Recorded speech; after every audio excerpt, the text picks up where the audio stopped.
What's up, YouTube? Welcome back to the channel. On today's episode, we're going to be going over why you should not modify your Jeep Trackhawk and some of the things you might want to think about before you do. For those of you that are new to the channel, let me just give you my Trackhawk credentials real quick. This is my 2018 Hawk. It makes 1,000 all-wheel horsepower, and yeah, it's my daily driver. I drive this every day or every day I can. Let me just go over what's done to the motor. It has a built 401 stroker motor from Liver Noise Performance. For those who don't know what I mean by built, I mean that it has forged pistons, forged rods. It's got an aftermarket stroker crank, and it also has billet main caps. It also has a set of stage 3 ported and polished race heads from Liver Noise, and it has long tube headers. I don't know if you can see down in there. Those are from American Racing, and they're connector pipes.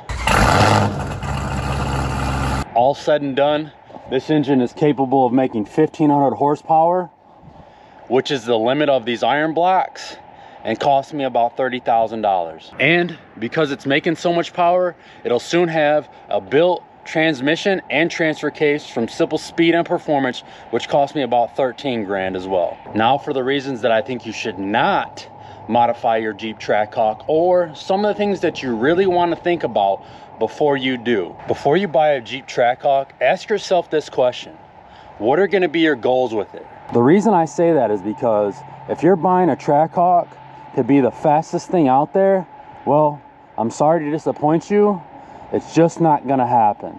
There's a lot of things working against you when you're trying to go really, really fast with one of these. The one thing that's mainly holding you back is the weight of this behemoth. So these come in at about 5,400 pounds, which for a race car or something you're trying to make into a race car is absolutely insane. Most people wouldn't even try it. So if you're trying to be faster than a built Camaro, a built Mustang, or a built Corvette, you're gonna have to make a lot more horsepower than them because of the weight. I mean, this thing is a family SUV. There's a lot of other vehicles that you can buy that can be a lot faster than this for a lot less money. Now, this is the important part, so listen closely. Yes, they will be faster, without a doubt, but they probably won't be as fun as a modified Trackhawk. These things are a blast to drive once you start modifying them. So, reason number one, if you're trying to be the fastest thing out there, don't even start modifying this. Keep it stock and enjoy it for what it is. Get yourself a car, a lot lighter, a lot cheaper to make fast, and you're gonna save yourself a lot of heartbreak in the long run. But if your goal is to have a good time and have a lot of fun, start modifying this pig and hold on to your britches, because these things are a blast to drive once you start adding power. So the next thing you're going to want to think about before you start modifying these is the money. A lot of people don't talk about that, but it's a major influence on whether you should or you shouldn't or not. So think about how much money you want to spend. More importantly, think about how much money you have to spend on one of these, because once you start modifying these, it can get expensive really quick, especially if something goes wrong. Say transfer case, axles, transmission, engine components. Like I already said in the beginning of the video, you're looking at 30 grand that I spent on this, with everything with labor included. So just be forewarned. Once you start modifying these, you're adding a lot more stress to them, especially if you're driving it hard. You got to think, remember about the weight, 5,400 pounds, and you're going to want to keep doing those digs and those launches that everybody loves. So that's going to put a lot more stress on them, causing things to break. For example, if your Trackhawk makes 1,000 horsepower to the wheels, you better be saving up for that built transmission and transfer case, because you're going to need it real soon. Trust me, ask me how I know.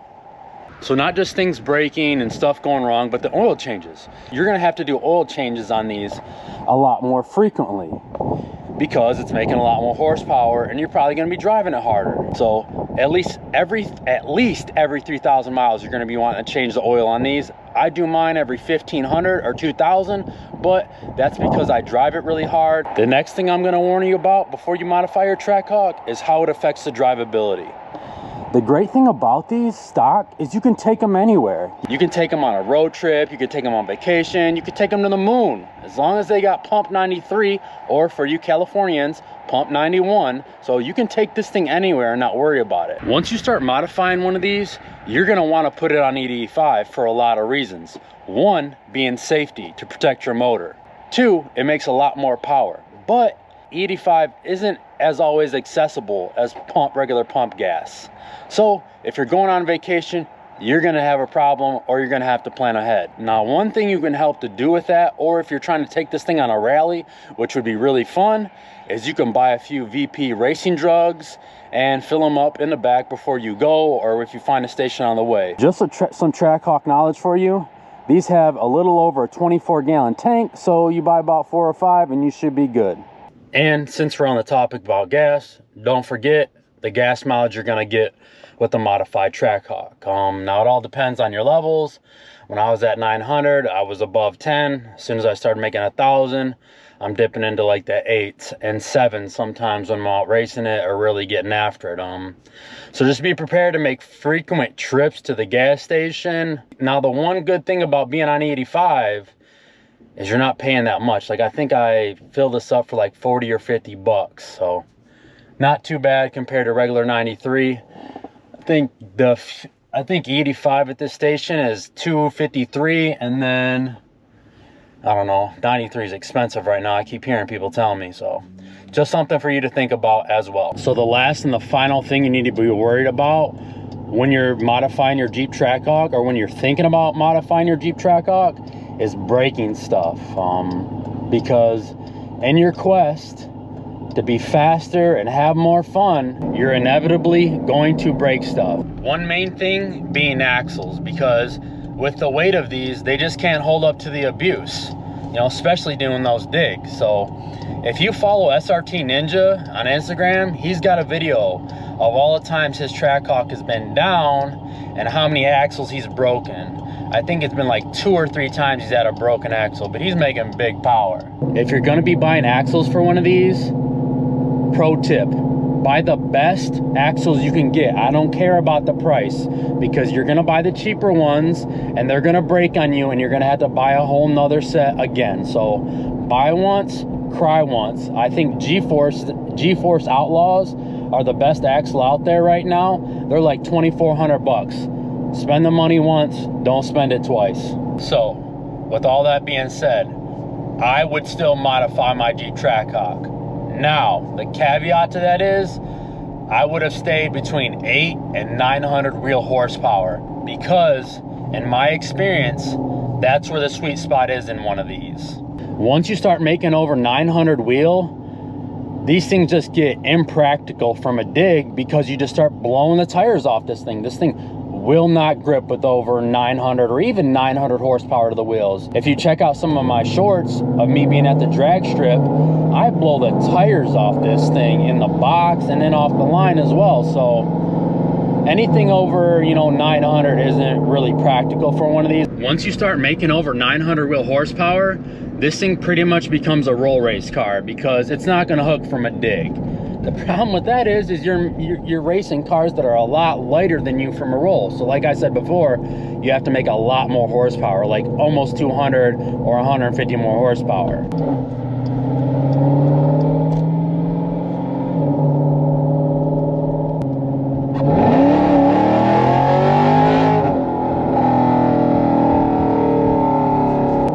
Messing with this guy's got a Tesla.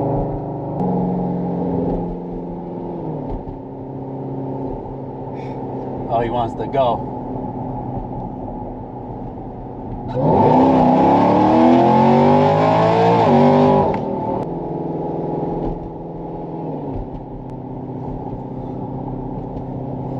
Always fun playing around. Now back to normal scheduled programming. So for example, I raced a Stingray Trackhawk that was making 805 horsepower to the wheels a couple weeks ago. And he absolutely destroyed me in the quarter mile with almost 200 less horsepower, because he was dead hooking off the line. So just something for you guys to think about when you're considering about modifying your Trackhawk and how far and how crazy you want to go. To me, an And if you ask other people, they'll probably tell you the same thing. Between 800 and 900 is a sweet spot. Now, could you put drag radials on this? Yes, but that's when you can really start to break stuff. Not just axles or mess up the transfer case, but you're talking about the rear differential, the transmission, big money stuff. So just something for you to think about, you know, when you're trying to make a lot more than 900 wheel horsepower. I hope this video has helped you make a decision, and if not, well, I'll just leave this here for you.